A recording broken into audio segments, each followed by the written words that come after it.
I was the first speaker of the conference, and I'm happy to be the one to conclude it as a chair. In this panel titled Who Owns the City Walls? Perspectives on Graffiti and Street Art, which is a very cool name, and I hope one day I will have a research to fit this kind of panel. We have 3 speakers, and people who work with me know that I'm very strict on time. So I have to apologize to my speakers, but you will have 20 minutes each, and then we'll have a discussion. So this is also for you, for the people who ask the questions. We are under some schedules. And our first speaker is Peter Bengtsson. Peter is an art historian and sociologist and currently works as Associate Professor of Art History and Visual Studies at Lund University. He has written extensively on street art and graffiti and is the author of The Street Art World 2014 and Street Art and the Environment 2018. As of 2018, he is the coordinator of the interdisciplinary research network Urban Creativity Lund. His current research project focuses on experimenting with visual methods to explore the world of graffiti writing, and his lecture title is The Urban Playground: Reflections on the City Ownership Through Exploration. Thank you so much. Hello everybody, my name is Peter, and I am indeed an art historian and sociologist, even though my art history background is not quite as extensive as my sociology background, and I do identify more as a visual studies scholar, but that's such a clunky title that I usually just say art historian and sociologist. My main research topic since 2006 is street art. I've been writing about it for quite a long time. And in addition to a number of book chapters and articles that I've produced over the years, as was mentioned, I've also produced 2 books. One is The Street Art World, which is my PhD dissertation, and it deals with the fundamental question, what is street art? How can we define it? Can we define it? And the answer to that is yes, but we can never define it once and for all. It's a term that develops with the way that people within what I call the street art world uses the term. So it's never defined once and for all. And in this book, I also try to relate street art to commercial art, to public art, and to public space, to see how it affects and how it relates to these other phenomena.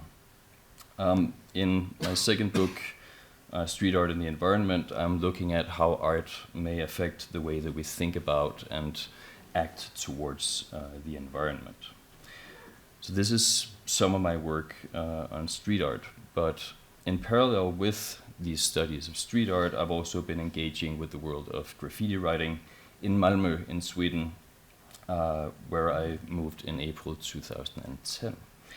At the time I was working on my PhD project about street art, and in Copenhagen, where I lived before, I had developed this routine practice of always carrying a camera with me and photographing all the street art that I found in the street. But when I moved to Malmö, I found very little street art there. But what I did find was a lot of graffiti, so I gradually shifted to photographing graffiti, because this practice of walking and photographing had become so ingrained in me that it was just a natural development. Over time, this documentary praxis has become part of a larger experimental methodological research project focused on visual methods, and this is part of what I'm going to be discussing today. So essentially in this project I'm interested in how visual methods, and by visual methods the ones I've applied is primarily photography, videography, and visual analysis, how this can be used to approach an otherwise difficult to access field like the street, like the graffiti world in Malmö.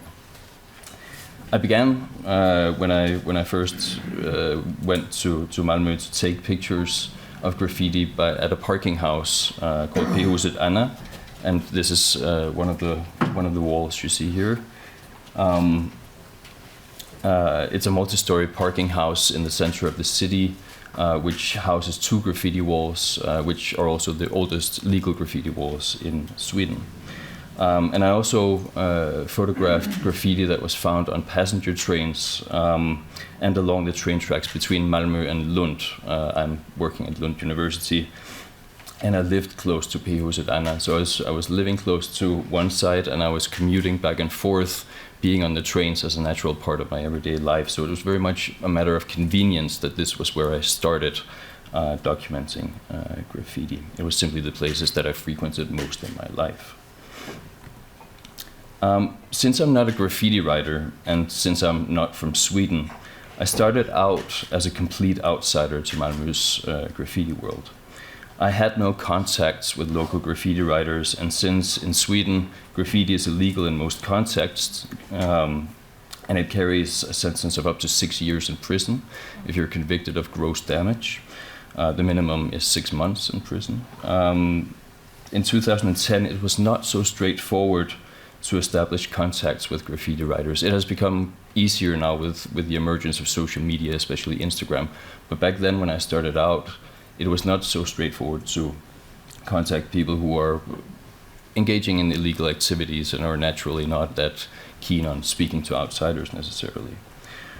And this is part of the reason why, instead of relying on traditional person-focused fieldwork methods like observation or interviews or go-alongs, I opted instead to approach the field by studying the visual expressions that were left behind by graffiti writers. And these include, of course, graffiti, but they also include other phenomena such as cut fences and improvised ladders, different access, means of access in order to be able to paint graffiti. My main focus was the graffiti paintings themselves, even though I did also document some of the other traces that writers left behind. So my main approach to gaining an understanding of Malmö's graffiti world was to study the readily available graffiti that was on the city walls for anyone to see. It should be emphasized that this gradual entry into the graffiti world is something that happened quite organically. I was not formally conducting any research when I first started out, when I first began to observe and document graffiti. I just collected this visual material and information because I was generally interested in graffiti. However, in 2018, I started a more formal methodological research project focusing on how visual methods can be used to approach and gain an understanding of difficult to access fields of study. For the purpose of this project, the material that I have collected since 2010 has proven very useful. By analyzing the graffiti works and later also the digital photos of graffiti that I've collected over the years, I've been able to tease out certain information about the agents that move in Malmö's graffiti world. One of these is TRC, which is a very prolific name in Malmö's graffiti world and one of the first that I became aware of. Based on the high number of TRC works that I saw early on, as well as the variations in visual style between them, I suspected that TRC is a crew, which is to say a group of graffiti writers who paint a common name rather than an individual. And I later found support for this hypothesis in some of TRC's paintings, including on the wall that you see here. This wall contains verbal references to TRC in, and I don't know if you can see them. Yes, you can see them. Oh, good. Here in green stylized letters, this is a T, this is an R, and this is a C. So that's one verbal expression that you see here. You also have the verbal expression restless, which you can see here. And you have TR crew and black spray paint just here. It's a little bit difficult to see maybe. I don't know if we can we switch off the lights maybe? Is someone able to do that? It might be easier to see what's happening then. It's also in white spray paint just above the stylized letters, CR crew. And then on a concrete block, which is difficult for most of you to see, but down here. So there are various expressions of TR crew. And these verbal elements at this location made me more confident that TR is indeed a crew. Okay. And that the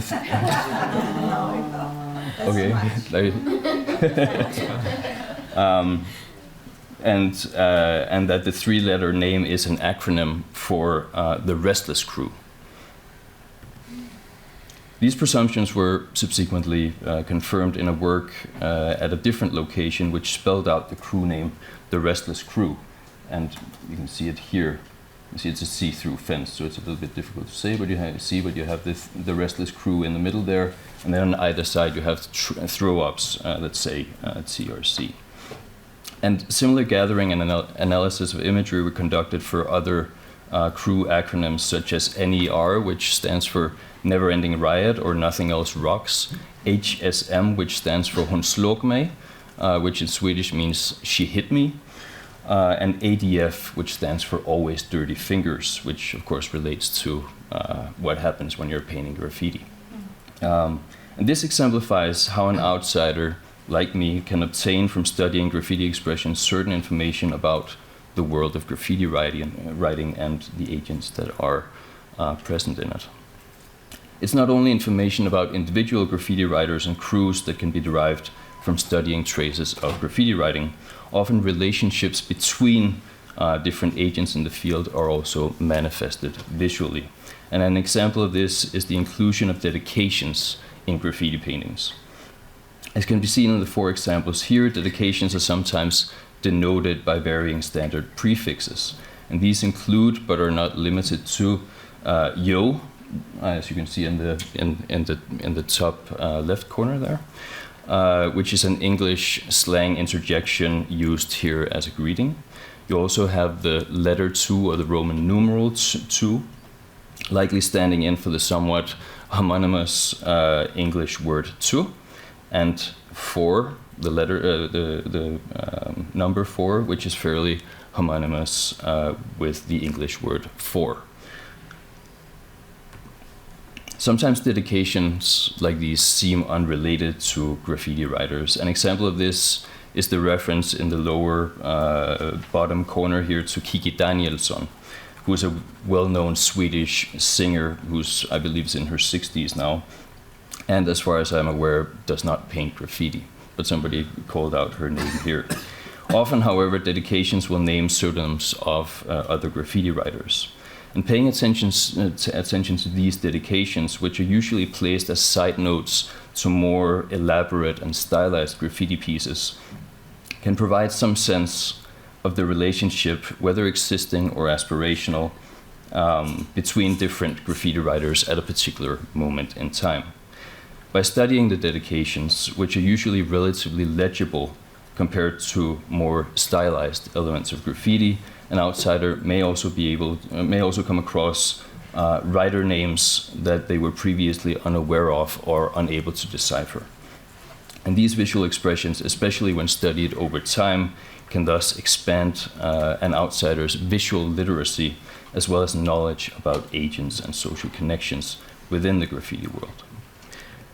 So this is sort of the basis of how I started out studying graffiti writing, but in addition to observing and documenting traces of graffiti writing, since 2013, I've also engaged with the graffiti world by posting my photos and short videos of graffiti on Instagram. And through this praxis, I have gradually caught the attention of and also connected with other members of the graffiti world. So over time, I've gone from being a complete outsider to becoming more of a recognized chronicler of graffiti.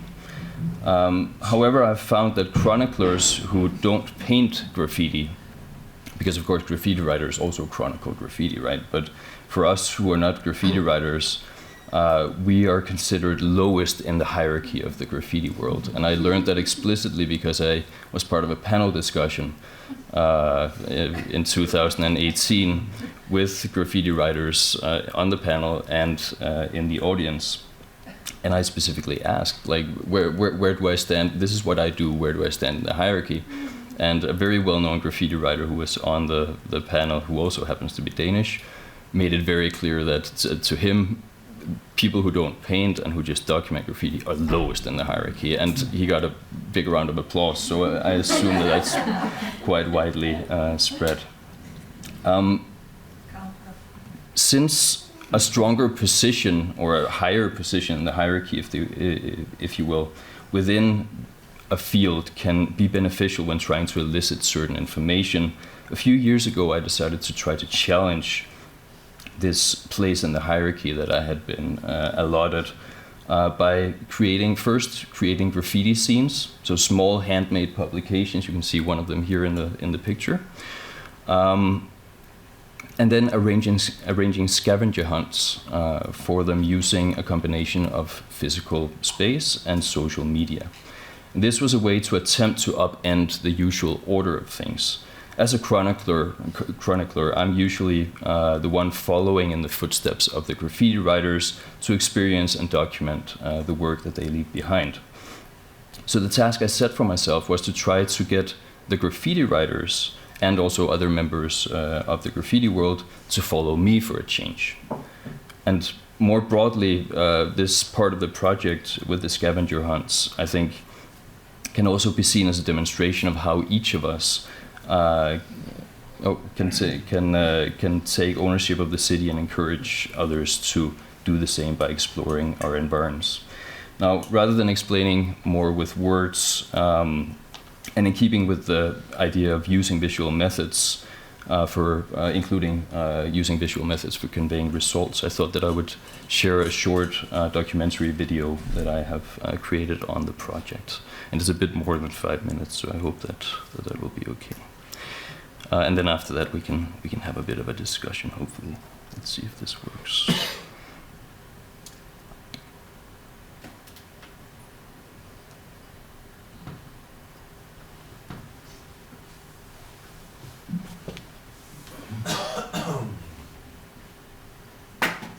You just film me just like you did with when we were out on the pier, you know, just to document what we're doing. Understand?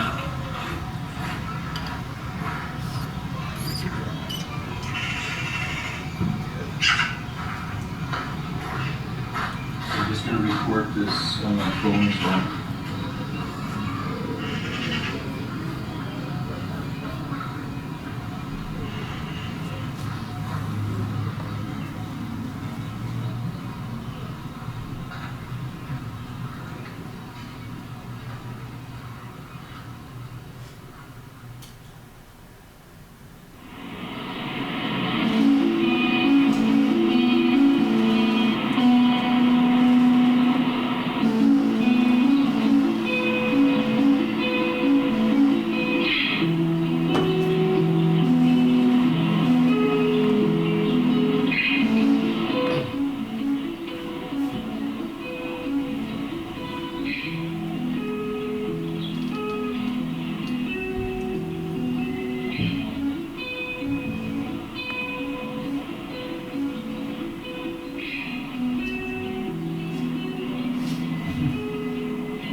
So it's 11 o'clock, and I'm about to upload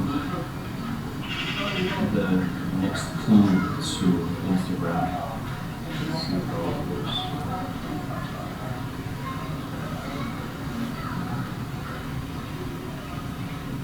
This is a scene that's hidden at the library, so it's a little bit different from the other clues that I've done so far. And we're going to go into the library and see if anybody shows up within the next, I don't know, half an hour or something like that.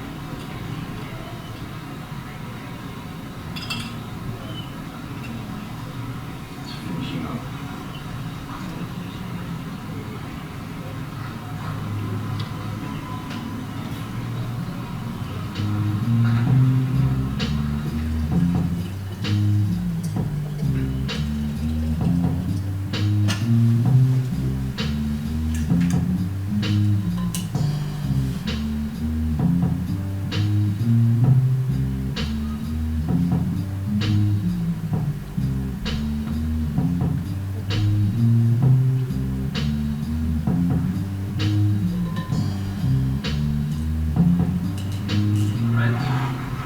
Is uploaded. Let's go look at the library and see if anybody shows up to play the scene.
All right. We can go into a discussion now, I think, yeah.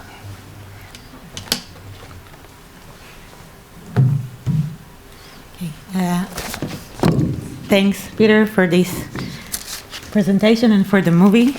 I found the dialectic or dialogue between you as a visual artist or researcher of visual methods and between the visual methods that you display to us through the graffiti writing very interesting. Maybe we can discuss this later. We have 10 minutes for questions, and since I'm strict but also gracious, Peter asked that to answer each question at a time. So we'll take a question and then we'll take responses. So the floor is open. Questions or comments? Yeah. Okay. Okay, so I will still will elaborate more on my point. I mean, you talk about you talk about yourself as someone who uses visual method, but I would argue that actually the graffiti artists or the graffiti writers use visual methods to connect among themselves, and I would be happy if you can maybe tell us a little bit how do you see it. Or is there a difference in the visual methods you use? Do you think they would also think about it as visual methods? Graffiti writers are very different, so some of them might come from very different, diverse backgrounds. So it's certainly possible that some would frame it in terms of visual methods, but I mean, it's visual communication for sure, and it's a method of visual communication, I suppose. But a lot of writers, apart from just writing graffiti, as I said, they're also chronicling it, and they're doing so through photography, but also increasingly through videography. A colleague of mine just published an article about graffiti writers' use of surveillance. So turning the surveillance apparatus on the authorities, specifically like filming authority figures in order to sort of not just to document how they're outsmarting them, but also to keep the authorities in check. And it's what we see, for instance, in the U.S. when the police are making arrests and so on, that very often you will have a crowd of people now filming to make sure that, hopefully to make sure that nothing untoward happens, but if it does, that it's documented, right?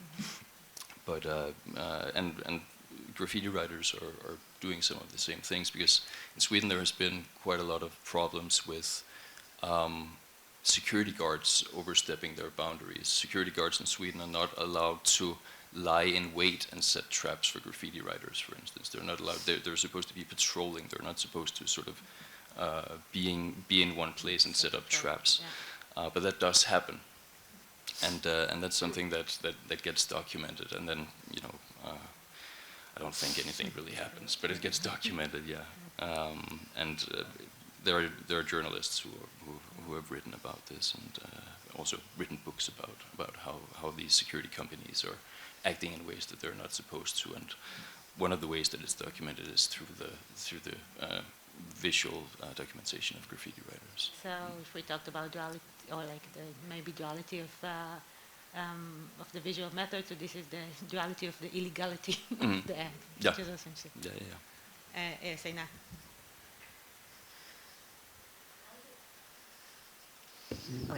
While you were talking, I was thinking that it would be really interesting to connect this project with the lecture we had yesterday about the tourist walks, because in many aspects, I would say that this can become the next tourist walk, but this time not.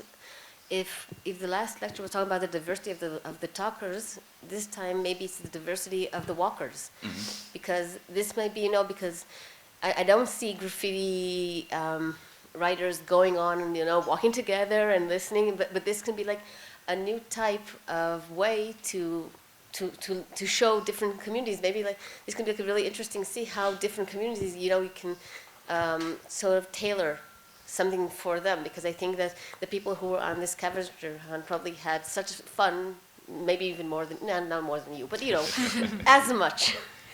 Actually, it became a little bit of a pain after a while, because I had to go back all the time and verify whether the scene had been taken or not, because I had to post follow-up posts on Instagram, and it became quite a chore, especially with the one in the doghouse that took 5 days. That's the longest it has taken to find one of the scenes. Having to go back there every day to check was a bit annoying, actually. Most scenes were found within a day, and that was fine. But I wanted to just mention that of course, this is part of a research project, and you might ask, what is the outcome of this project that is documented in the video? And one of the things that I wanted to explore was that as a chronicler, what I have found that I'm able to do in relation to the city is that when a graffiti writer in Malmö posts that they've made a new work, with very little visual information, I'm usually able to pinpoint quite specifically where that piece is, even if it's not explicitly stated. Because I've walked the city so much, I have a pretty deep knowledge about the city, and my hypothesis was that obviously graffiti writers will also have this knowledge. So this was a way of testing that by providing very little visual information in the clues that I was giving about the location of the scenes. And considering that most scenes were found within a day, and many found within an hour or two, I would say that kind of confirms that they do have this deep knowledge about the textures and the colors and the materials of the city that allows them to determine where a place is based on very limited information. Another thing that came out of this, and we see this in the video, is that I get the sense, it's difficult to measure objectively, but I get the sense that I became more accepted as a member of the graffiti world in Malmö after I started doing these treasure hunts. And one indication of that is the use of humor in the video that was posted by somebody else on Instagram. This whole tracing Peter Bengtsson was not, I don't think it was meant seriously. And the way that he speaks in the video, of course, I don't know if any of you speak Swedish, but he has a very broad Scanian accent, and he's really emphasizing it. I mean, it's in Swedish, it's very humorous. And this humorous interaction tends to be a way of signaling sort of an insidership, right? We're communicating with humor with people that we feel we have something in common with, or we would like to have something in common with. So I think that's an indication that I have become more accepted in the community. Whether that means that you know, whether that means that I've actually risen in the hierarchy or not, I don't know. but I think that having done these things can probably be leveraged if I choose to reach out to graffiti writers in order to get certain information. So that was part of the point with this project. Can we have Limal for the last short comment? Yeah.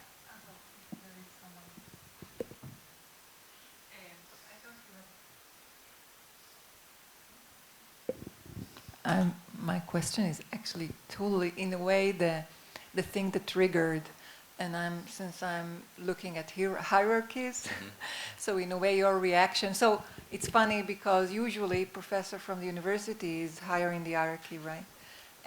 But your response was to get into their hierarchy and try to step up. And so inclusion, in a way, would be to change the hierarchical order, right? That everybody could be. So in a way, you didn't really challenge the hierarchical systems. You just joined them. Well, in a sense, but at the same time, chroniclers are an integral part of the graffiti community. It's just that, like there's a chronicler. This is part of a book that I'm writing now. Bryson Chin, an American graffiti chronicler, amongst other things, wrote how he has been documenting graffiti for so long, but he had a hard time identifying as an artist, and he felt this hierarchy where if you're engaging with graffiti but not with a marker or a spray can, that you're sort of looked down upon, right? So this is a way of highlighting that chronicling, the importance of chronicling, and that the status of chroniclers or the role of chroniclers in some ways is becoming. I mean, it's becoming increasingly important because graffiti is becoming mediatized more and more. So I didn't challenge the fundamental structure of the hierarchy. I agree with that, but I did try to sort of highlight the value of the chronicling. That's also why I created the scene, because a scene is an established media format within the graffiti world. And I specifically set out to create an object of desire, something that people would want to collect. So it's a limited edition of 50 copies. In the beginning, you couldn't buy it. In the end, I sold some copies because people from Buenos Aires wanted it, and they had no way of participating in the scavenger hunts, and people were getting upset. So I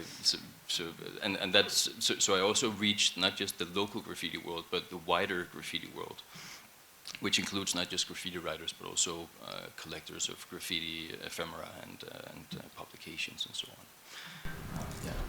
I just want to say No, we have the break for this. And I'm sorry, even the organizers don't have a place because they asked me to stick to the time.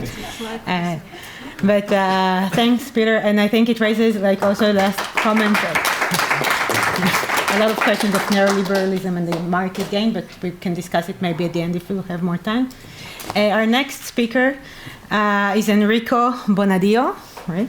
Dr. Enrico Bonadio is a reader in intellectual property law, at City University of London, a frequent visitor to many universities and research centers around the world. Enrico has research interest in several intellectual property areas, including the intersection between intellectual property rights and new technologies and the protection of non-conventional forms of creativity.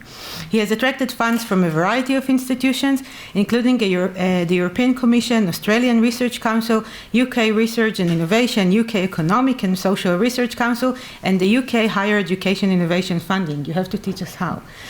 Enrico works with various international organizations and governments on intellectual property issues and regularly joins training and technical assistance missions organized by World Intellectual Property Organization. He frequently appears in the media as intellectual property expert and worked for many years as intellectual property lawyer for top-tier international law firms.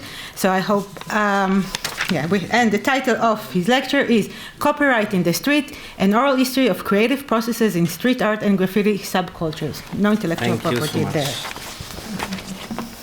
Okay.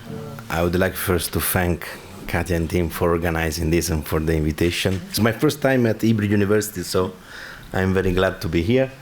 And so, I try in this presentation to answer to the question, to the main question of the conference, who owns the city, based on lessons from street art and graffiti. I have been researching the legal aspects, the copyright aspects mainly of street art and graffiti for several years now, and I want to try to answer this question by looking at the various stakeholders here, right?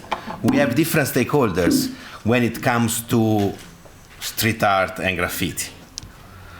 Of course, the artists, they are the creators of the murals, and not only murals, but also other forms of street art, stickers. Then we have, not surprisingly, corporations, which often appropriate graffiti and street art. We have, of course, property owners, the owners of the surfaces upon which the artwork is placed, market professionals, and local communities. So I have identified these stakeholders, right? And we are going now to see and to specify the original question, right? Who owns the city? Does street art, do graffiti art belong to corporations? It's a provocative question, of course. But this provocative question comes from reality. And the reality is that in the latest years, 15 years, 20 years, there have been several cases of appropriation of graffiti by corporations and legal disputes started by graffiti writers or street artists against corporations, mainly in America and the US, but also in Europe to a lesser extent. Here I have now a list of cases, all of which have been settled out of court, with probably the payment of an undisclosed sum to the artist, right? We don't know because it's covered by confidentiality, but probably there has been a payment after the case. So here you have a very smiling Jennifer Lopez driving her Fiat 500 in the Bronx, right?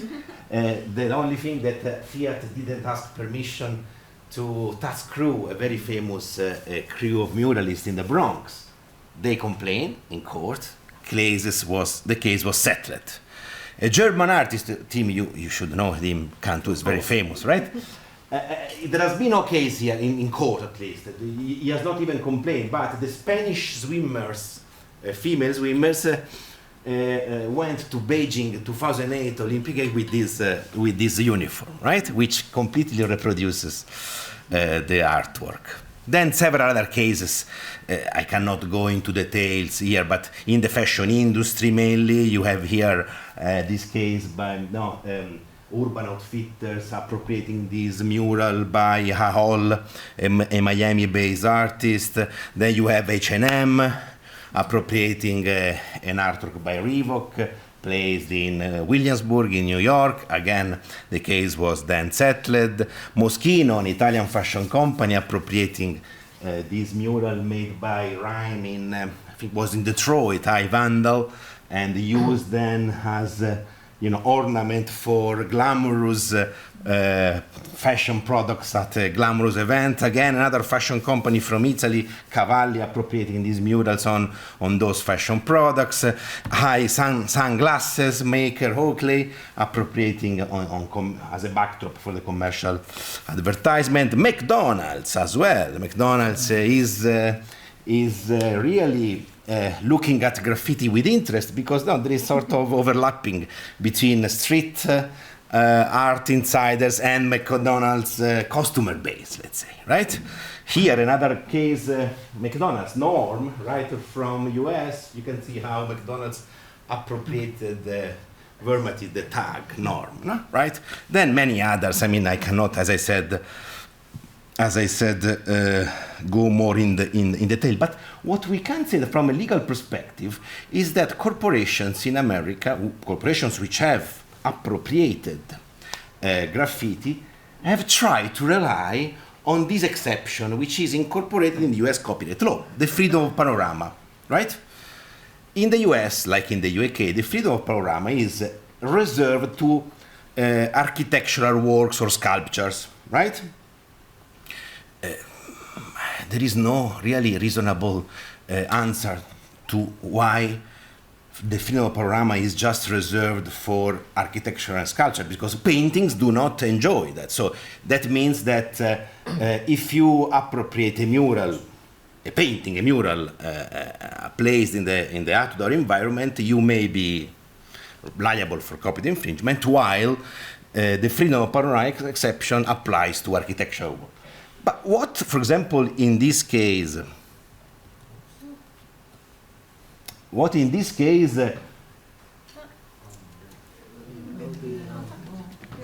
contact. Yeah. No, we have a technical problem. Oh. Am I touching something? There's a mouse, maybe that is somehow. The mouse fell down.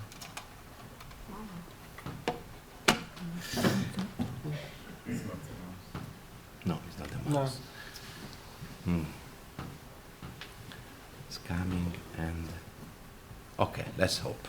So what General Motors, car makers here, did, and also in a subsequent case Mercedes did here, was to try to defend this. This was a clearly corporate appropriation. So Instagram messages, social media posts where the mural, the photo of these murals was appropriated for marketing purposes. In this case, also the photograph has been digitally modified in order to highlight and give more prominence to the colorful graffiti.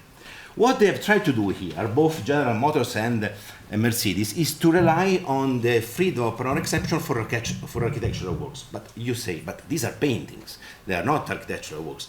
But the corporations here said, yes, the murals now must be considered as being incorporated into the architectural work, and therefore I can appropriate the architectural work.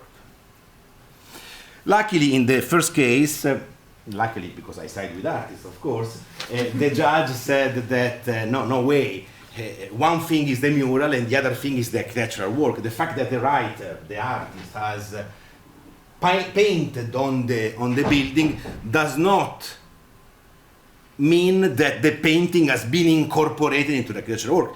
If a judge buys this argument made by the corporation, that would be really bad for artists. It would open the floodgates for appropriation by corporations that may rely on this freedom of program exception. It's a very, very important point. So I hope that in the future, a court clearly tells us that, you cannot do that, and, an higher court, higher than this was a lower court. So I hope that, for example, the Supreme Court in the US clearly states that appropriators of graffiti and that cannot rely on this exception, because it would be very bad. It would really legitimize any type of corporate appropriation. Well, in the case we have seen here of Rhyme, Moschino, the fashion company, tried to raise a defense, which is the illegality of the work, right? The so-called unclean hands doctrine. You, writer or artist, you have painted illegally, right? Here and also here, in both these cases, H&M, both H&M and Moschino, they said basically, you painted illegally, you don't have copyright indeed, and therefore I can do whatever I want, I can exploit commercially. It goes without saying that if we accept these defenses, both the freedom of panorama and the illegality, we end up giving as a present to corporations graffiti, which may end up owning into the artwork, right? Owning, or at least possessing and doing whatever they want with the artwork. So it's a very important legal and also policy point. Okay, so we have seen the first stakeholder, corporations. Second stakeholder, property owners. Do they own street art? Because from a strictly legal point of view, one might say, look, the writer, the artist paint on this wall, the wall belongs to the property owner, which could be a private property owner, a public property owner, and therefore, legally, the property owner owns the tangible good, owns the wall, and therefore owns not the immaterial, the intellectual work, but they own the tangible embodiment, right? And probably this is what Mr. Wolkoff in the famous 5-point case thought. This is a seminal case of 2018 where 21 street artists and writers took legal action in New York. 5 Points was a very famous mural point in Queens, right? At night, and it was legal graffiti, it was not illegal, it was perfectly legal. They were authorized by the property owner until 2013. The property owner, what he did was, look, we are in Queens, the land is very valuable, I don't want any more of these graffiti writers here, I want to build up luxury condos for making money. That's quite normal from his perspective, right? It's his own land, and therefore he can do whatever he wants. Well, not whatever he wants, because here what he did was to whitewash the murals without informing the artist, and more importantly, under the Visual Art Rights Act, they should have sent a 90 days notice to the artist before whitewashing. That's what this piece of legislation, the Visual Art Rights Act in America, obliges property owners to do if they want to legally whitewash, destroy the murals. He didn't. The judge was very angry with the property owner, Dr. Block, Mr. Block from New York, and in a revolutionary ruling in 2018, the judge sided with the artists by saying that by whitewashing the murals, the property owner had breached VARA, and the property owner had violated, infringed the moral right of integrity of these 21 artists. This moral right of integrity in VARA allows artists to object to destruction of their works if their works have reached recognized stature. And indeed, according to the judge, the 45 works object of this litigation, they reached the recognized stature requirement. It has been a very innovative decision, because the way the judge, the methodology used by the judge in 5 Points case to confirm that the artworks in question had reached the stature, the artistic stature required, was very innovative methodology. The judge did not look at whether these artworks had been cited in academic publications, blah, blah, blah, blah, blah, blah. The judge looked at how many likes they attracted on Instagram, in Facebook. A typical way of assessing whether a graffiti or street artwork has reached an artistic level. So a completely different methodology from the one used for assessing fine artworks, right? Very important methodology, very important decision. So in this case, we can see that, property owners cannot do whatever they want with the murals placed on their property. Third category of stakeholders. Does street art belong to art markets professionals? Well, we have seen in the latest 15 years, maybe, cases of removals, surgical removals of murals, especially painted by famous artists like Banksy, and the relocation of the removed mural into indoor location, galleries, museums, auction houses, often for being offered for sale. Well, this has happened even in this land, right?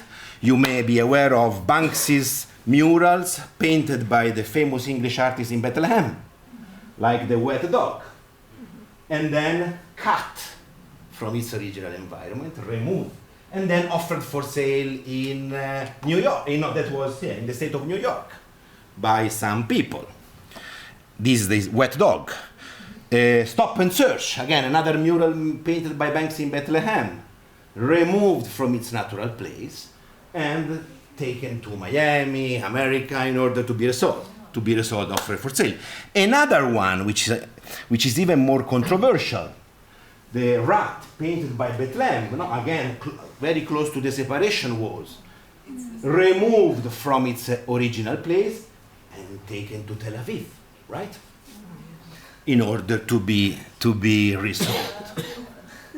So, do market art professionals own the city? Can they own these removed pieces? We don't have case law on this, right? In America, we don't have case law in Europe. I hope, personally, maybe I am a bit biased, because I am not in favor of empowering artists, but I hope really that in the future, a judge will tell us removing street art from its original environment and relocating it into indoor locations amounts to a violation of the moral right of integrity of artists. I hope that one judge will tell us these once in the future, but I'm not sure. For example, under VARA, it's impossible to apply VARA protection to site-specific works. This has been confirmed by 2 cases in the US. And we know that much street art, not graffiti, but much street art is site-specific. Not all, but most street artworks are site-specific. Then, probably the category which is the most important, artists themselves. Do artists own the city? Do artists own their own, not the intellectual work, of course they are copyright owner, but I'm talking about the intangible embodiment, right? The mural, do they own it? Well, probably no. as I said, the property owner becomes the owner of the tangible embodiment. But still, artists, they have a deep attachment to their own work, and they get, say, annoyed if some other artists interact with their own mural. And here I want to present a case which probably is known to some of you, the Banksy Robbo feud in London. Robbo, a very famous graffiti, one of the graffiti writers in London, the pioneer, one of the first. In 1984, he painted this Robbo piece. This is his name, this piece in London, North London, Camden, in the Regent Canal, close to Camden, and in 1984, until Banksy arrived in 2009 doing this. This is very bad, no? In graffiti circles, you don't do that. But Banksy is very provocative. We know him. He likes to provoke. He likes to eat headlines. Robbo didn't like this, of course. The two guys in the 90s, they had a fallout. They had a fight. I was told by some graffiti writers in London. So there was some past tense between the two. Robbo, in the meantime, had gone into retirement, so he decided to come back from retirement because this was too much, right, for him. And intervened by saying, I am the king, Banksy. You don't do anything to me, you know? Come back to Bristol, please. Don't stay in London. And Banksy had to reply to that by saying, look, Robbo, no, that's okay. Then Banksy came back, then Robbo came back by saying, no, I am the king, right? Then probably the council came and painted black. Robbo came back again by saying, rest in peace, Banksy's career, right? So they own the space, now they own their own space. Yeah. Then the council probably came back again, or some other people, we don't know. Banksy came back again with this unrelated mural. Then what happened very sadly is that Robbo had a domestic incident and fell into a coma in 2011, right? And Banksy paid tribute finally to his old enemy by trying to painting the same similar original mural. You can see this flame, inflatable flame. He's very present in many Massive Attack albums. Massive Attack is a trip-hop band from Bristol, and of course there are some connections between Banksy and the Massive Attack. They come from Bristol, both of them, right? And then the Robbo team installed again, recreated again the original, no, to pay tribute to Robbo, who unfortunately died in 2014. Last stakeholder. And what about local communities? Do they own the street art? Do they have an interest, a legal interest in that?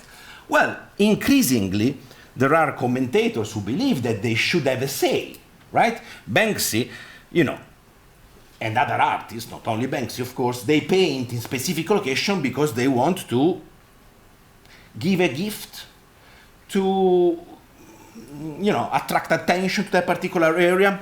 And when these removals case happen, local communities are annoyed. That's what happened when the slave labor mural painted by Banksy in North London, Tottenham, just in front of a Poundland shop. Poundland shop in UK are those shops where you can buy at £1 any product, but those products are made by Indian or Sri Lankan children who are paid like $0.5 per day, right? So Banksy wanted to denounce the situation, and he painted this mural in North London. It was removed again and then shipped to America for an auction. The people from Tottenham complained strongly. Bring us our Banksy. We own the city, we own the artwork, we own... So another strong stakeholders. So different stakeholders here we have seen, right? Who have an interest on the tangible good, on the intangible creation. We need to achieve a balance between the interest of different stakeholders. Sometimes, if we please a stakeholder, we annoy the other stakeholder, right? If we please the property owner, we may disappoint the street artist. Sometimes, local communities want to keep and preserve the mural, while artists don't even care about the mural itself. They might even get annoyed if their mural is preserved. Many artists don't want the perspex glasses, no, the protective glasses, because they don't like it. They prefer the mural to be destroyed. They are happy with the digital photo, and digital preservation is the one they accept. So there is not easy answer there. As I said, pleasing a category of stakeholders may annoy the other category. There will be always a category of stakeholders that will remain disappointed. It's not an easy decision to do by judges or by other people. So, when there are disputes, probably the judge needs to take into account several factors for preserving the artwork. For example, how long the artwork has remained there. Has the artwork revamped the local community? For example, 5 Points in New York, for 15 years, they have revamped an area in the Queens which was crime-ridden. And the property owner took advantage of this when he built up the luxury condos. So this was my presentation. I see that I need to stop now. Just a marketing now. Katia, you know this. It's a wonderful book. You know this book. Peter contributed a wonderful chapter on decontextualization of street art. With other colleagues, we have looked at these issues also in different jurisdictions. 13 key jurisdictions. Then, still 2 years ago, again, I published this photographic book. It's a very small photographic guide with language which is accessible to art, so a non-legalese language to help artists navigate these different issues.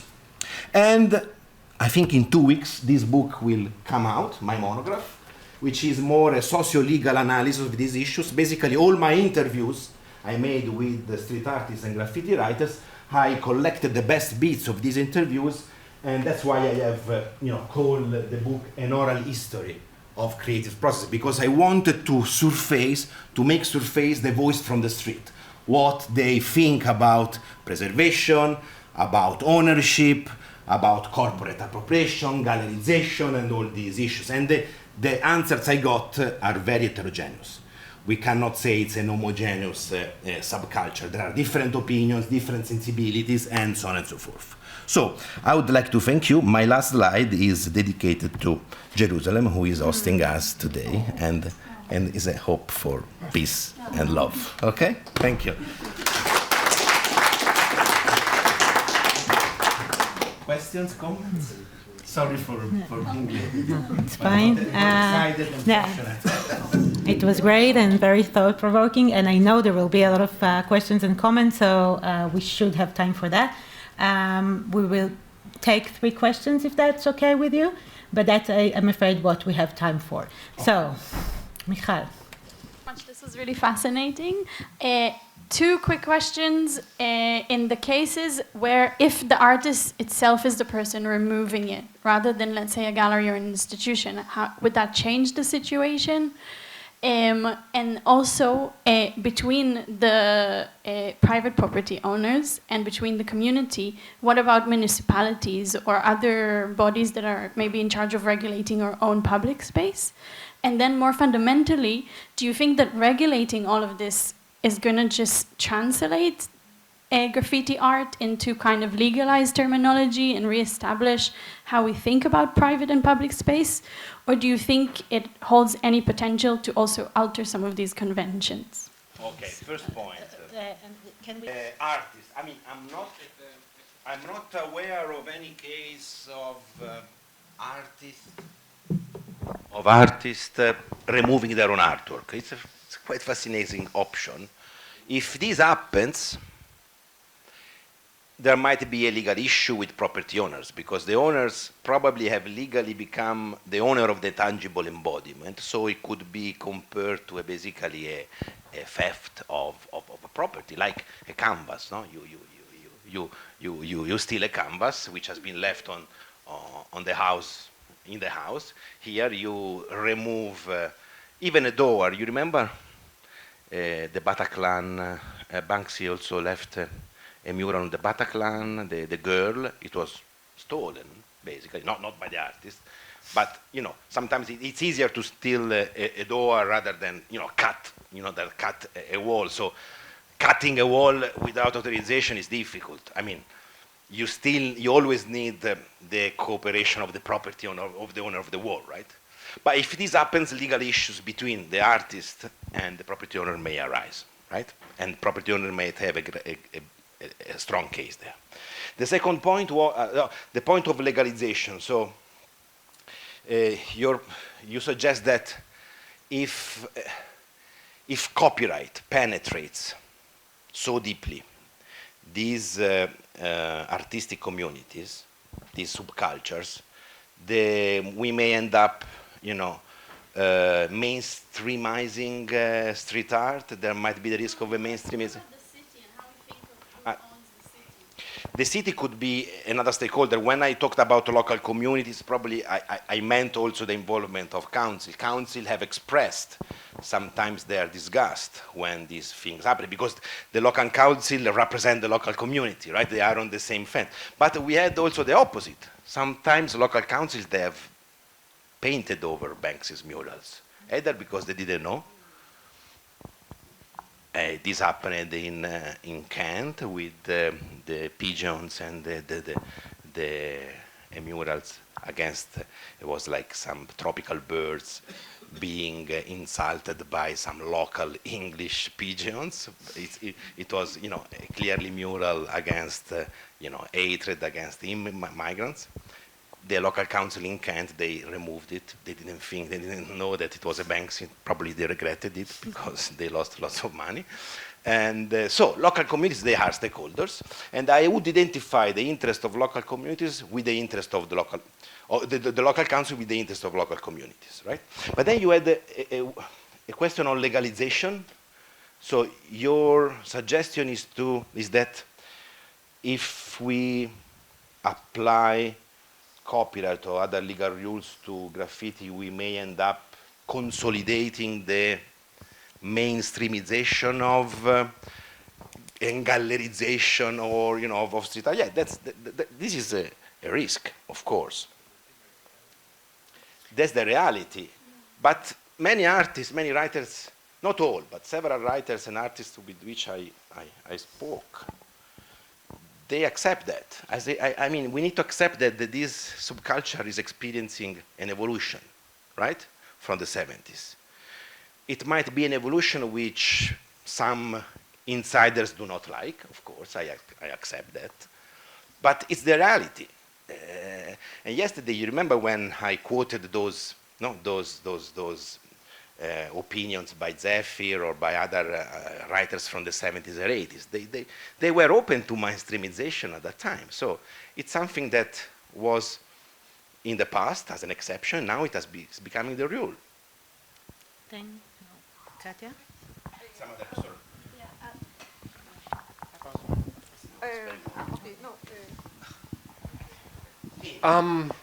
I just had to think about Blue from Bologna when we were talking about artists removing their artwork. Yes. He didn't remove his artwork, but he destroyed it, yeah. Whitewash, with a roller. And I found that quite fascinating because he realized he basically gave his art as a gift to the city and then saw the wrong people profiting from it. Yeah. Well, I mean, the Bologna case is particular because, I mean, what Blue did was to cancel his own mural in Bologna because there was a private exhibition organized by also with the involvement of a local bank, so the epitome of mainstreamization, basically. But as far as I know, and this was confirmed to me by Cristiano Modeo, who organized the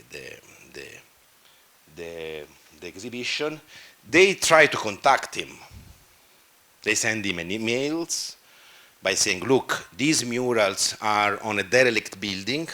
They are about to fade. In a few months, they will disappear. We have the intention to save them and to exhibit them. Then, as far as I know, the access to the exhibition for the mural by Blue was free of charge. You didn't have to pay. You had to pay to enter to see other artworks. There was Banksy artworks. But for the blues artworks, there was no fee to pay. And then also the restorators, the preservators, they use a technique which was a very sophisticated technique to use in Bologna 2 centuries before, which cost a lot of money. So, of course, I understand that many people might not like this, right? And of course, the artist didn't like it either. But it has been the less, let's say, less unacceptable than other cases of removals, like in the case of Banksy, with the instrument just cutting the wall in a very unprofessional way.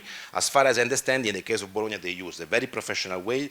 They try to contact Blue. Blue also answered an email, then he stopped answering emails, and it's a bit more complicated than it appears. And I mean, they would have disappeared, for sure.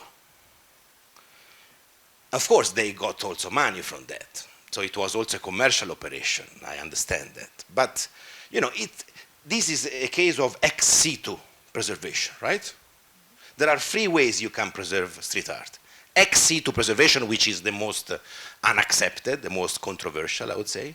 In situ preservation, which basically means putting glasses, right? Which is also disliked by many artists, also because it causes some reflections, so you don't appreciate the artwork in the very same way you would appreciate without glasses. Or the third is the photographic documentation. So there are 3 ways of preserving it. Many artists, they like the third. They are very happy just with the digital photos. We have time for one short comment still. Short comment. The mural I presented yesterday at the end of my presentation is by Blue, and is a new mural painted over an old mural that for accident was erased. Then the city council asked to Blue to come back to Barcelona to paint another mural. And he did? He came Yeah. on the same spot? On the same place. See, I don't know if they paid or not. That is another thing. Thank you, Enrico. Thank you. Our last speaker for this panel and for this conference is Einat Mendelssohn-Schwarz, that will present a paper written with Nir Moalem from the Technion. Einat is a postdoctoral researcher at Planning Policy Lab, Faculty of Architecture and Town Planning, Technion, Israel Institute of Technology. She is an experienced architect and town planner. Her doctoral research focused on cross-national comparative of mural policies. Einat is currently conducting research on conflicts and challenges of World Heritage protection areas in Austria and Israel. And Einat's title will be, "This is Mine, Who Owns the City Walls?"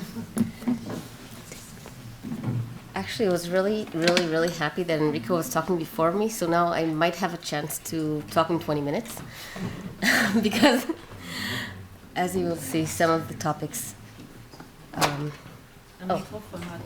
Yeah, sorry. Okay, so I was sort of thinking if I'm going to do like this really big academic talk, and then I thought, no, I'm the last lecturer and you don't really have the patience for that. So I was thinking that I'm just going to leave you with a lot of questions.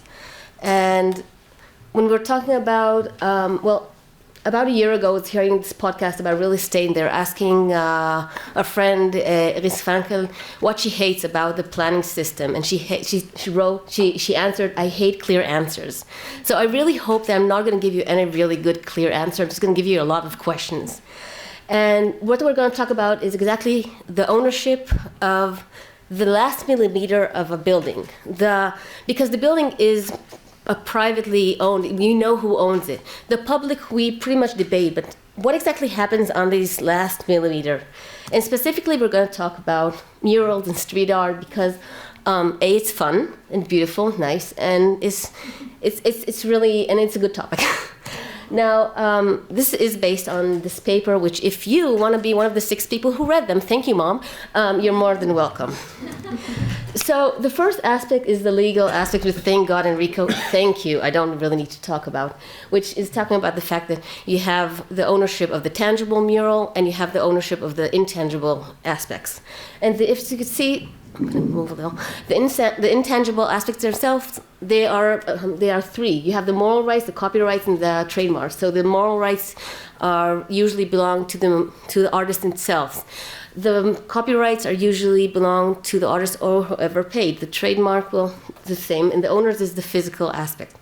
Now, Enrico was talking about taking out the pictures. I sort of wanted to show you how this affects the urban landscape, because when someone comes and cuts these beautiful pictures, it's not only showing them the gallery, it's the fact that some people wake up in the morning and this is what they see in their neighbor's house. And when we're talking about the 5 points, it's not only the fact that the owner lost $6.4 million over this act, it's the fact that this has become a legal trend. So right now in Memphis, there's a group of artists suing the city because they accidentally erased the wrong mural. So they were supposed to erase an X mural, they erased another one, and they're using this case as a case study for the next legal battle. When we're talking about the H&M, so it's not only the H&M battle, the fact that the street artists united and around the world, H&M stores were vandalized. This is a picture of I don't know what, but you can Google it. There's like hundreds of pictures, and this almost became a new legal battle that would have made the last legal battle, the 5 points, look like an easy peasy. But luckily, they settled because this was really, I think the consequence would have been horrific no matter what the ruling would have been. So these things have a connection.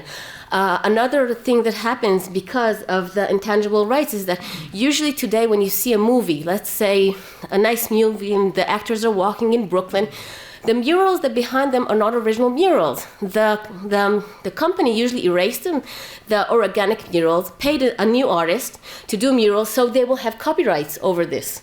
So these kinds of things, it's not only the legal system, they have like real implements on the city. Okay, and if you're really bored,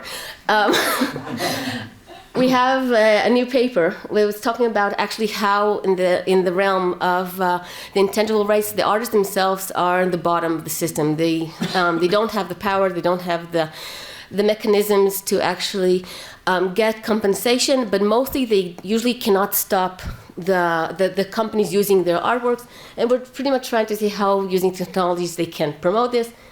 You can email me if you find this interesting. So we're talking, but this is not the only issue. So first of all, you have multiple ownerships. So you need to know who you need to ask permission for. The other thing is many times you have clashes between the two, between different types of rights. So it's not only between these rights, but many times it's clashes between different rights. So you have the rights of the mural itself, but you have the rights of the building.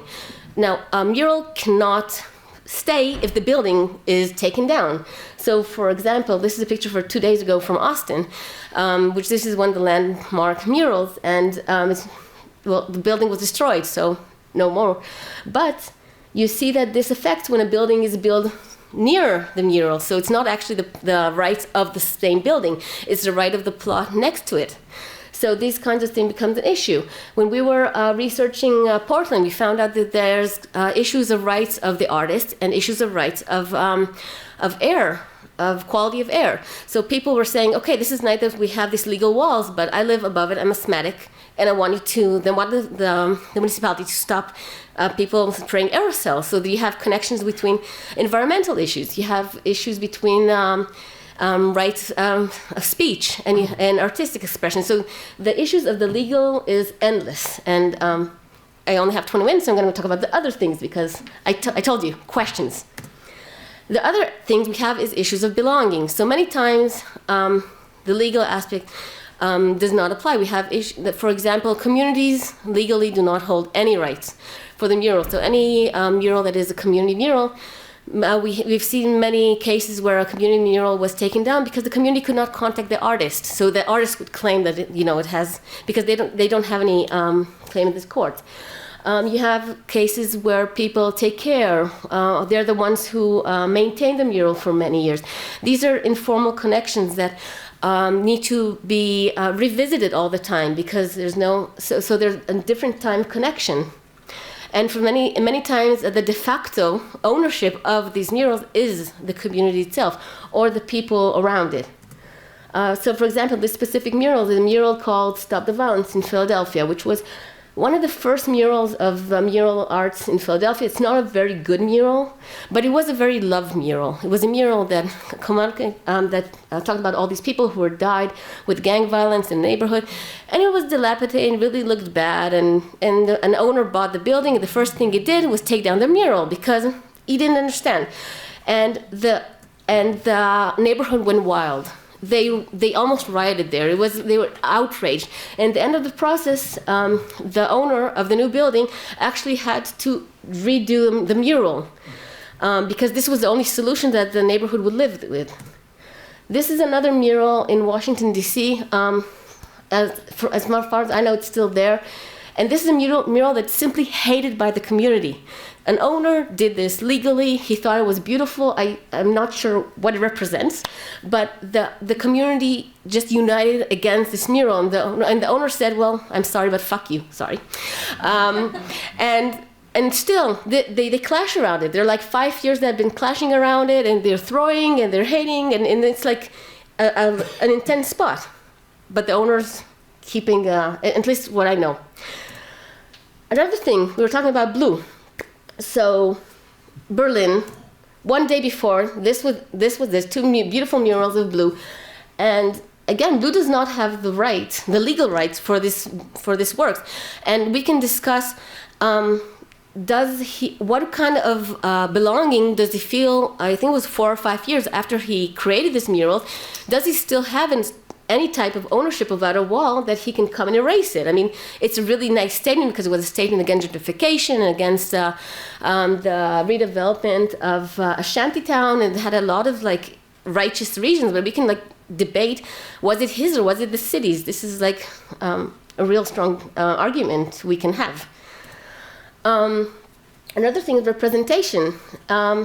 A mural, at the end of the day, is a picture or written. It can represent a small number of ideas, entities, of cultures. And in many cases, especially in multicultural spaces, it means that a mural does not represent everybody. So are we okay with that?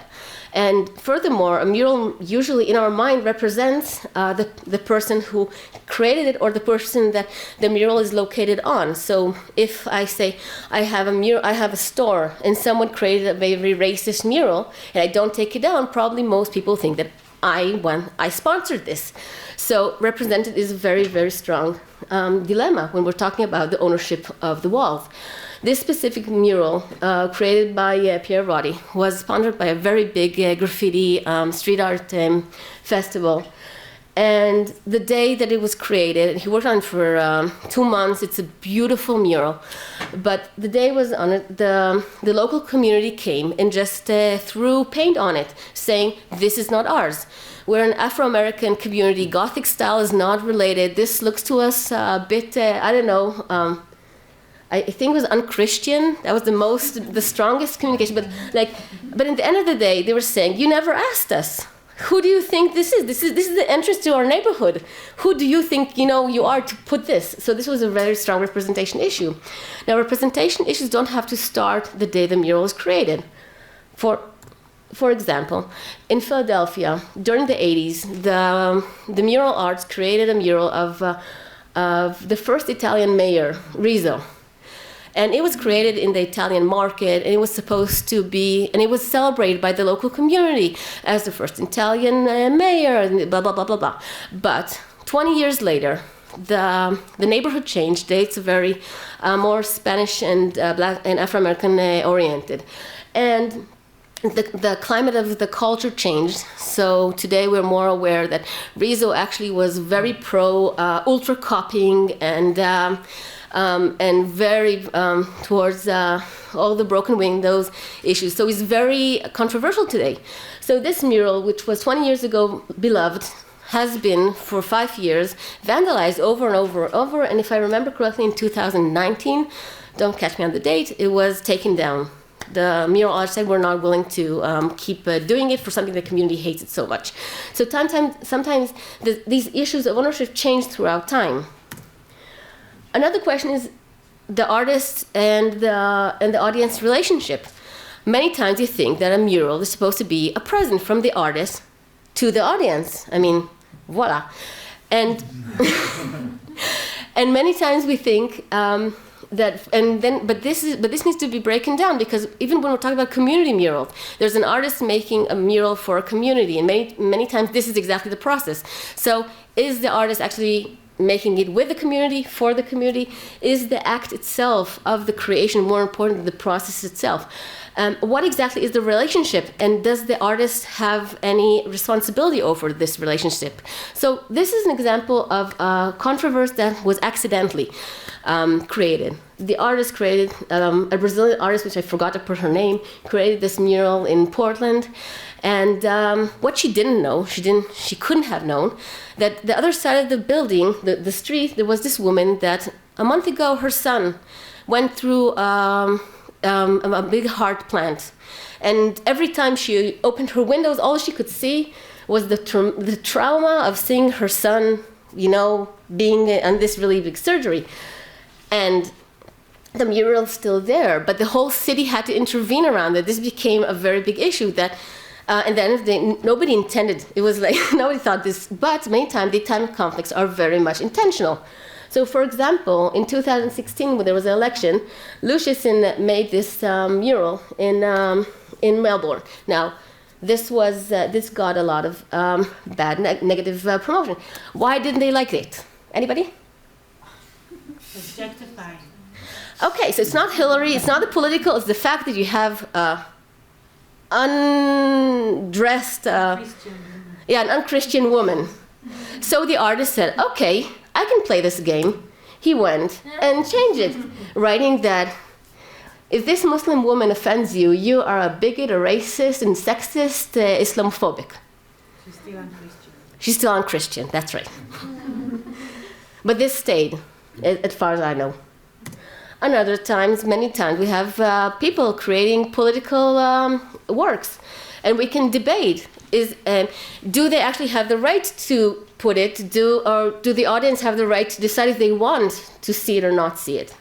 This is still in Nazareth, by the way. When you're doing graffiti tagging, you're pretty much writing to another people from your culture. So these kind of works are not meant for I mean, anybody can see them, but they're meant to be an interconnection between people. So we can debate about the relationship, about people writing private messages one another on the public sphere. Is it acceptable? Yes, no. Again, debate. Another issue we can discuss, and Enrico started talking about, is the lifespan of murals. When we're talking about street art in general, street art is supposed to be a temporal artwork. It's supposed to be changed all the time. But many times this causes clashes, because especially if it's a mural that is paid by someone, this person wants it to stay for a certain number of time. Yeah. So we get all this diversity. Is it okay that we want to conserve it? Should we have these zoos for murals? Should we put the plexiglass? And I won't get into that because I do want to get into the last issue, which I'm only going to talk about for 5 minutes. I can talk about for 10 hours, which is the issue of the elephant in the room, the municipality, which are an active agent in the city. Even when we're talking about who actually has the right to act in the city, at the end of the day, when there's a conflict, who do you call? You call the municipality, and they need to deal with this. Maybe they don't need to, but they usually are. Maybe if they don't deal with it, they get a phone call. So they do feel a type of ownership over the rights for the public realm. Well, and they do regulate the public realm, so we can decide and debate what exactly is their level of ownership. Now, when we think about the active municipality with regarding to street art, we usually think about buffing, about erasing. But we can think about mural projects too. Taking walls that are dynamic, that are owned by street art or by graffiti gangs, and putting these murals and saying, no, we're going to change the usage of this mural. Now it's going to be aesthetic. And we see these two projects, both of them are in Washington, D.C., a very big mural project that the municipality paid for. And in the lower part, you see the local street art and the graffiti gangs showing who's the boss. And this is, in many cases, we can say that they're right. Nobody asked them, it was their domain. So this is an ongoing debate. Now, when we're talking about the governance of the public realm, there's a big difference between what can be done and what they do. Sorry. What can be done is a big issue because many times there's issues of boundaries, there's issues about how things are defined, there's issues about money, about enforcement. But what I've seen over my research is that many times there's a big gap between what they can do and what they actually do. And this we've started to call the Spider-Man-Elsa conflict. Because on one side, you have with great power comes great responsibility. So if the municipality takes responsibility over a wall, they need to take responsibility over the wall. It means that the content needs. So if it's offensive, they need to address it. If somebody does damages, they need to clean it. So this is a responsibility that most governments, especially today, don't have the money, the source, and surprisingly, they actually don't believe that they need to govern everything. They believe that there need to be many bottom-up activities in the city, and it's not their role. And by interviewing many people from the government, everybody was saying this. We don't want to govern everything. So they pretty much see the Spider-Man as a problem. But the other side, they have Elsa, which says, let it go. Now, this is another problem, because like they said, that in the end of the day, when there is a conflict, who do you call? So they might say, yeah, we want, everything to be nice, but if somebody does a big swastika at the end of the day, and the local government doesn't take it down, who's going to be on the newspaper? The artist, or the writer, or the municipality said, no, we like it there. So this is this is a debate. They know, and every time there's a legal issue, every time there's a normative issue, the first person who needs to take a stand, and defend it, is the municipality. So they pretty much have a really hard time letting it go because they understand the consequences. Now, in many places that we have interviewed, they said, when we stepped back, actually surprisingly, nothing happened. The local communities pretty much cleaned up and nothing. But this is like a real scare. I think if you walk around in Jerusalem, you don't see the street art. This pretty much explains to you the issue here. But so, with 1 minute to go, I want to say thank you. And I hope I didn't answer to the question of who owns the city's walls.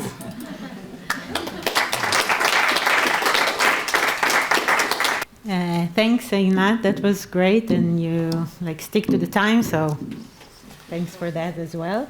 I'm very happy you brought in the municipality, which I think is something we need to really include in this discussion, and I would be also happy to hear some more comments about this.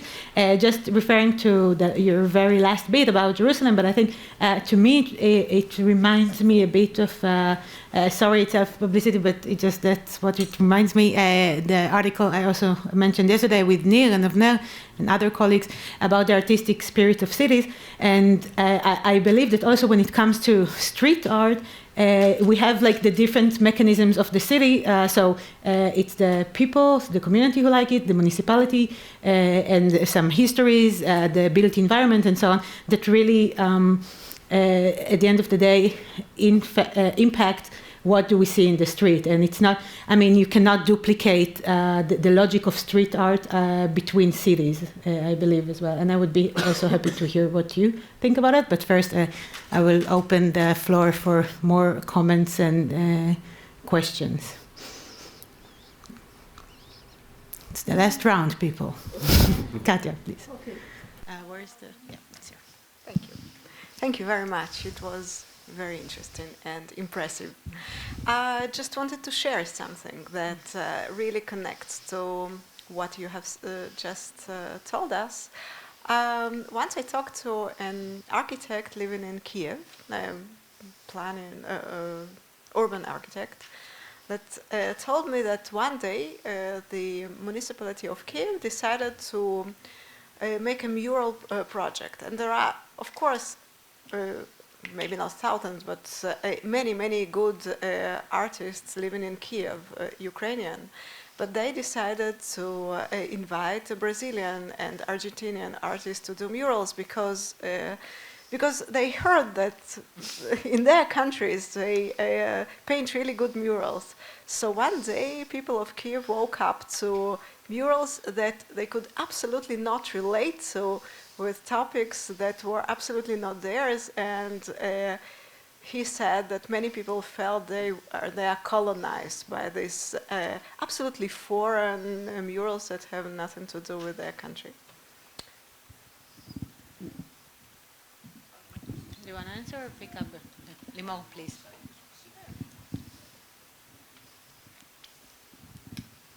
Just thoughts about whether we do want regularization of that. I'm not sure I caught your comment on that, but maybe we, in a way, also about all the demonstrations now and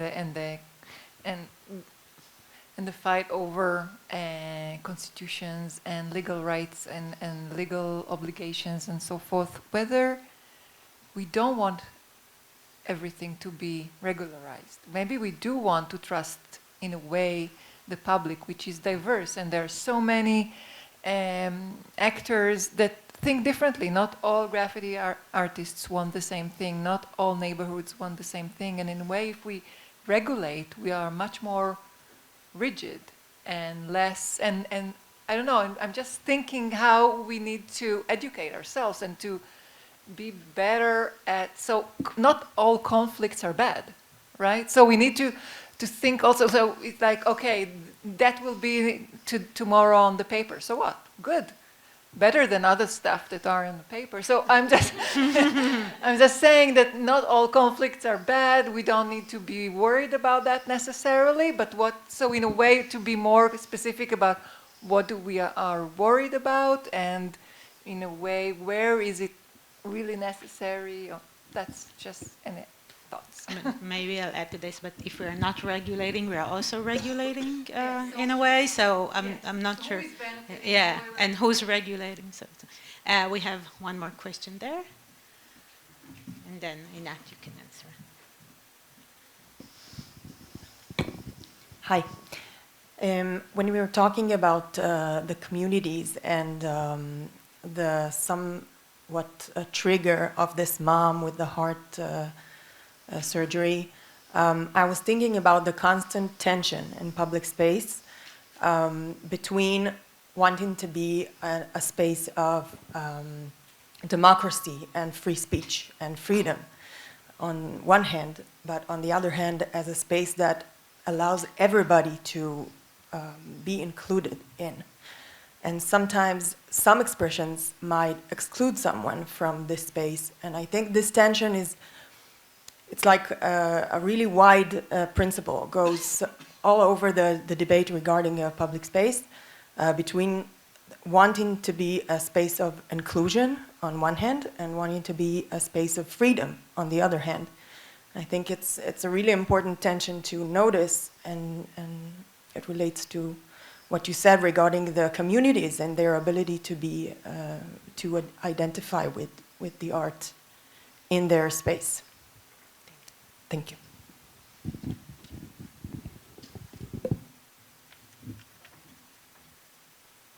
Okay. So I will relate to your question and your question. First of all, you're right. And there is no solution. This is a normative dilemma which every person, municipality, stakeholder, actor, owner, whatever, needs to address. And yeah, so yes. But, not but. And it relates to what you were saying. At the end of the day, after I think it was 5 years of researching mural policies, I truly believe that anything that has to do with cultural policies, there is no one size fits all. You need to understand the city itself, what's going on there. You need to understand the different tools that can be used, and this is something that many municipalities and whatnot don't really understand. by the way, many times mural policies don't start with municipalities, start from activists who help the municipality. So this is knowledge that they usually don't actually hold, which is the different tools that they can use. Understanding the restrictions of the system, because actually the legal and the legal system, the state legal system, and many times the local legislation has a lot of impact about what can be done. So you see, for example, in the States, cities like Philadelphia, which they legally cannot regulate anything that is done on private property. So even if they wanted to, they can't. Portland is on the other side. They can regulate anything they want. And the last thing is really understanding what the motivations is. And this is what you were saying, understanding the normatives. And then you can sort of think about the right suit for a city. But whose, like, also motivation? So whose motivation, whose interest? I saw the Wynwood photo, you know. I'm not going to give you a solution here. I told you, no answers. You want something? No, this is. I'll tell you, it's even worse because it's not one solution. It's a dynamic solution that changes and integrates. And so, no, I don't have a solution for you. And even if I do, I wouldn't tell you because you need to figure it out for yourself. About using artists from other places, you see that in so many fields. In Hebrew, you have this saying, "En avi beiro," which I do not know how to translate it. "En avi beiro." But you see that in all the fields. You see that in music. When music festivals, they never invite the local musicians. You see that in art festivals, not street art festivals. They don't invite their local artists. You see that in conferences. When were you a keynote in your own city? I mean, seriously, this never happens. This is like in all the fields.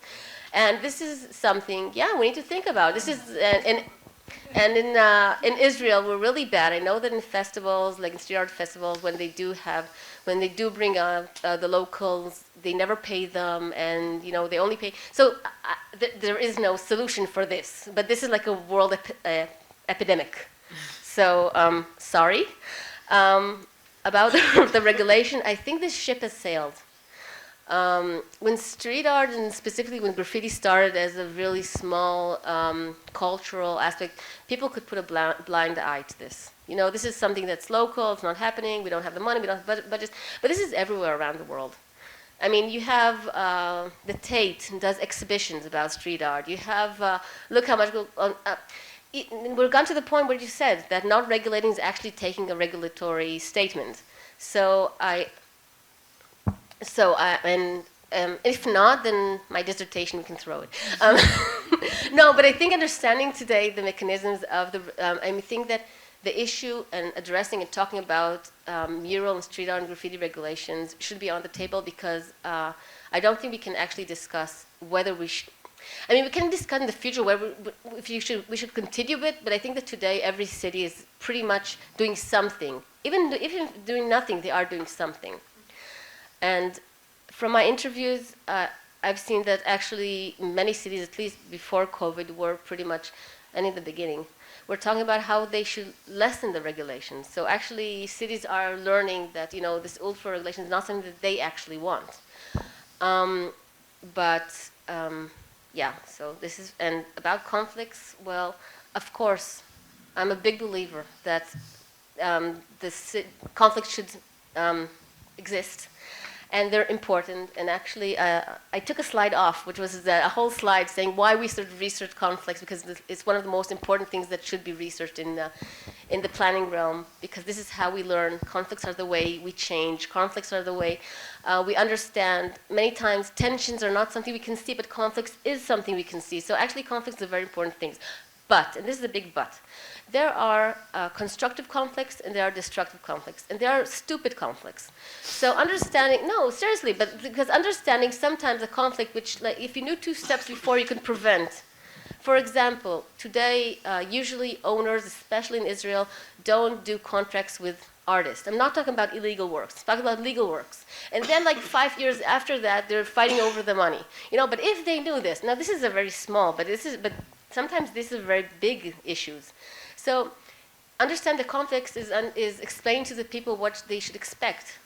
do you think that, and maybe prevent some of them, especially the stupid ones, and sometimes and changing how the non-productive conflicts can actually turn into. And if you want, there's some really good papers I can send you, which actually talk about this. So, yeah. Thanks, Anat, for a very energetic last. Wait, no. The reason I was very strict with time is because we still want to have 10 minutes of concluding remarks from our organizers. But before that, help me thank the last panel. Oh, well, if I have to, I will. And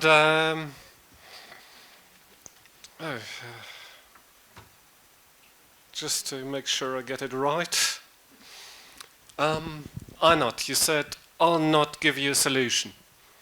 And I really liked that, and I can absolutely live with that. And didn't come here for solutions, but I came here for food for thought, and I got plenty of that from all of you. And quite thankful, to be honest. I'm thankful to be here, and I'm thankful that you all here, which, I'm repeating myself. So I'll pass on the microphone. Thank you. So I just wanted to say that perhaps because I'm young in my academic career, but it's the first time for me that I've been to a conference where every single presentation and every panel was just so enjoyable and fascinating and thought-provoking. So thank you so much for this, and thank you everyone for being here, those who came from far and from near. I think it really speaks to the importance of interdisciplinary cross-fertilization and how useful that is.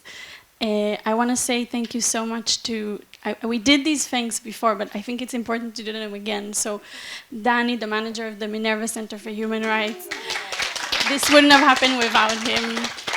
Nofit, is she here? No. She will hear us. Michal, thank you so much for all your work. Katya and Tim, I joined the organizing of this event very late, so I can't take much of the credit. But I'm very grateful that you included me. But we still want to thank you. Thank you. Take some credit. Yeah, and it's very kind of you to include me, so feminist act. Okay, so thank you all. I'm much older than Michal in my academic career, but I also must say that my concentration has never been so good. Really, now I wanted to write the closing remarks, but I couldn't because I was attending so intensively, but still maybe I managed to just to do something very short. So first of all, really thanks a lot for this very intensive conference. It's really it didn't give any time like to rest or to write an email. Like all the conferences I have attended so far really allowed you have these grace minutes or maybe even half an hour where you cannot attend. Right, we all know it, but this one did not allow that. So I just wanted to say some closing remarks because we have heard so many topics. So I just wanted to outline what it was. It was so intensive and rich. So what was it we were talking about? We were talking a lot about interventions, artivism, artistic interventions. Of course, graffiti and street art from so many different angles, the legal one, the sociological one, and what Inat have just told us, also legal one and dynamic. And we also heard about a very specific graffiti story about the Red Line yesterday. And then we also heard from Michal about much more gentle interventions of making city tours and giving a new meanings to sites, to places, without leaving lasting marks. And finally, we heard Noga. She's not here. she had to go, who gave us some tools for looking at all these strategies, for analyzing their effectiveness and analyzing them according to many layers.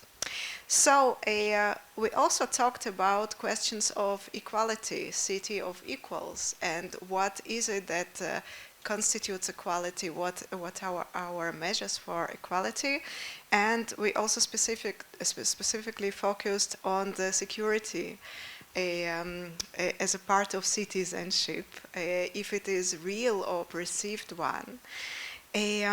So we also talked about strategies to improve urban life under pressing conditions or challenging conditions, such as in Bon Pastor, and also East Jerusalem. We heard about the BEES project, but also about museums and art institutions that are emerging in this reality. So we also talked about municipalities, urban authorities in many contexts, how they manage crisis, and how they intensify crisis, what Ishai was referring to, or social tensions by actually making the local interest more bold when it conflicts actually with national interest. And also now Einat mentioned the mural policy, intervene or not. So another topic that we heard about today was public spaces, how they function, how they manage interactions, if they allow and encourage contact, or allow to avoid other groups, create a seclusion, or even create segregation by building a wall between two groups that live in the same city. So finally, we heard about visions and hopes for cities. For example, those expressed by city residents themselves, or not expressed, which is also very interesting. Specifically hopes for East Jerusalem, which I very much hope will come true, and also our own hope, Tim's and my, that cities have more space for individual speech. So just want to thank you all, and to refer to Tim's metaphor in the beginning of the of this conference about the orchestra. Yes. So now that we have heard every one of you solo and all of us together, I think it created a wonderful piece. So thank you all for that. So thank you very much, and I hope we enjoy the lunch and the tour.